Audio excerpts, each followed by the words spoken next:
For people using Microsoft products, you're probably well aware of this Microsoft Reflect tool, especially if you're a keen Teams user.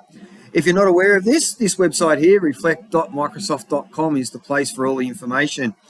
This Reflect tool is available both in Teams and now also in Class Notebook. What you may not know is just recently, Microsoft released what's known as the Reflect Emotion Board.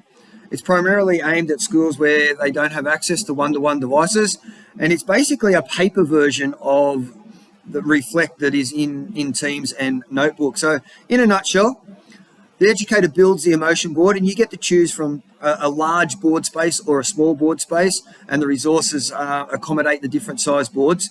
So you print out the kit from Reflect, you cut the cards out, and what I've done is actually add a little magnet to the back of each of the cards so they stick to my whiteboard.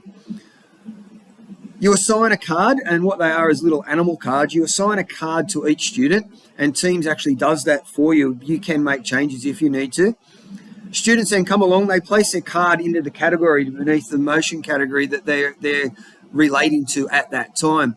You might choose to have daily check-ins, weekly check-ins, monthly check-ins. It might be a check-in after an exam, how they feel after an exam situation.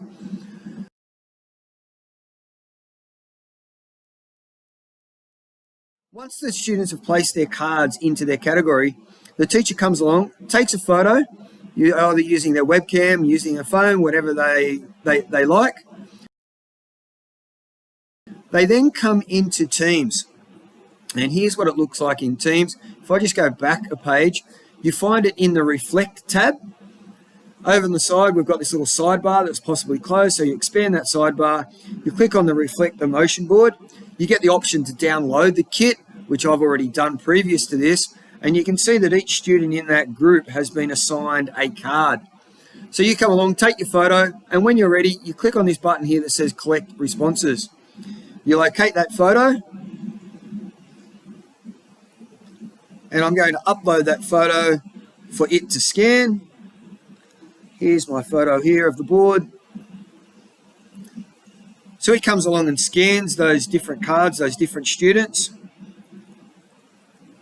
And you can see here, 30 successfully scanned. It gives you an overview of what each character has selected, where they've put their card. When I'm ready, when I'm happy with that, when it's fully scanned, I'm going to confirm. And this is where the magic happens. So these people feeling quite happy, and all the way down to unsure or not willing to share their responses. But what we can also do is to go up here into this together view and get an overview of how that group of students is feeling. You can hover over them and see who the student is, or you can choose to hide those names. You've also, back in that sidebar, you've got the option to go into Insights, and you can have a look at the history of how people are feeling over a period of time. A fantastic tool.